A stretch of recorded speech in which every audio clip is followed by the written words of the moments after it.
इस क्वेश्चन में दिया गया है कि पॉलिनोमियल gx के रियल कोफिशिएंट्स हैं and let mg denote the number of distinct real roots of gx।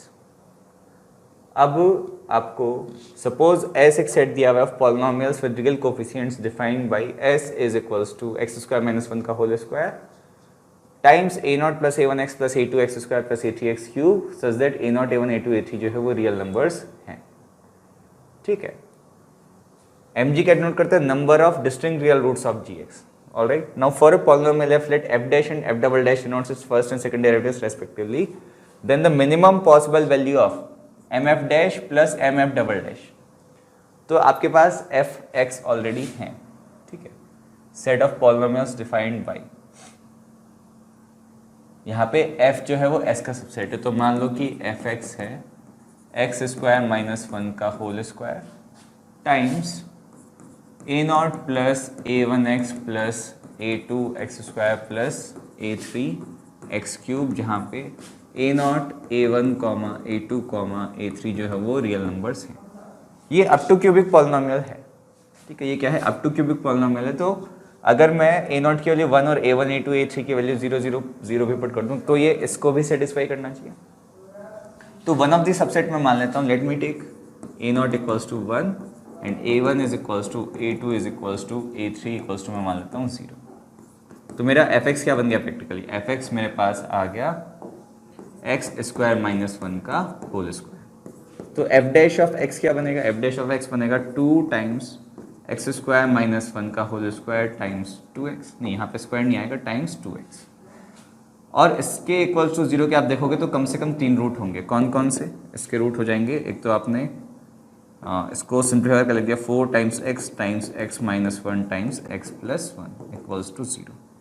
तो इसका वन ऑफ द रूट्स हो जाएगा 0, एक रूट हो जाएगा -1 और एक रूट हो जाएगा 1। ठीक है भाई, अब लेट अस सपोज कि यहाँ पे 1 नहीं होता, यहाँ पे और कोई पॉलिनोमियल होता तो ये इक्वेशन चेंज हो जाती। लेट अस सी कैसे चेंज होती। मान लो कि इसको आपने नाम दे दिया h ऑफ x, ठीक है, तो f ऑफ x, यहाँ पे hx up to cubic polynomial है, ठीक है, fx इक्वल्स टू हो गया x स्क्वायर माइनस 1 का होल स्क्वायर टाइम्स hx।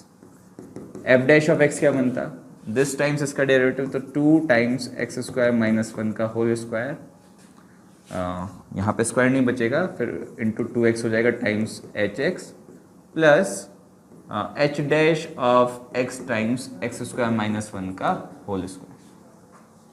तो इन ईदर केस आप देखोगे कि x इक्वल्स टू 1 और x इक्वल्स टू -1 पे ये भी 0 हो रहा है और ये भी 0 हो रहा है। तो I can say for sure कि f डैश 1 इक्वल्स टू भी 0 है and f dash of -1 equals to भी 0 है। तो ये दो रूट्स तो है ही है f डैश के, ठीक है। यहाँ से एक और रूट 0 भी आ रहा है, वो यहाँ पे नहीं आ रहा, तो हमें थोड़ा और सोचना पड़ जाएगा।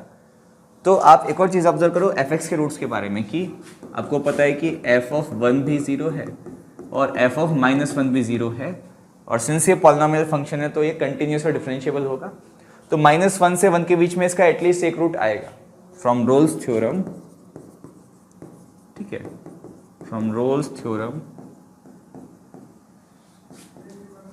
On fx in closed interval 0 से लेके 1, नो -1 से लेके 1, ठीक है, क्योंकि -1 पे भी fx की वैल्यू 0 है, 1 पे भी fx की वैल्यू 0 है। There exist at least 1 c belongs to open interval -1 to 1 such that f dash of c will be equals to 0। तो मेरे को f dash के मिनिमम 3 रूट मिल गए, कौन कौन से, -1 एंड c, 1। ये जो स्पेशल केस था उसमें c की वैल्यू 0 आ रही थी, बट जरूरी नहीं कि वो 0 पे ही 0 हो, किसी और c पे भी 0 आ सकता है, बट एटलीस्ट 3 रूट्स तो होंगे। And using the statement of Rolle's theorem, आपको पता है कि f dash of -1 equals to 0 is equals to f dash of c is equals to f dash of 1। यहाँ पे c -1 से 1 के बीच में बिलोंग कर रहा है, तो -1 और c के बीच में f डबल डैश का एक रूट आएगा, ठीक है, उसको मैं बोल देता हूँ c1, और c और 1 के बीच में भी f डबल डैश का एक और रूट एटलीस्ट आएगा c2 using again Rolle's theorem, ठीक है। ये तो हो गया f डैश के रूट्स और ये हो गया f डबल डैश के रूट्स, ठीक है। तो जो minimum value of roots of f dash है वो नहीं करते हुए 3 तो आ ही रही है, और इनके बीच में f डबल डैश के कम से कम 2 रूट्स तो आएंगे ही आएंगे। तो ओवरऑल इन दोनों के मिनिमम सम कितना हो जाएगा, 5। mf dash plus mf double dash की मिनिमम वैल्यू कितनी हो जाएगी, 5।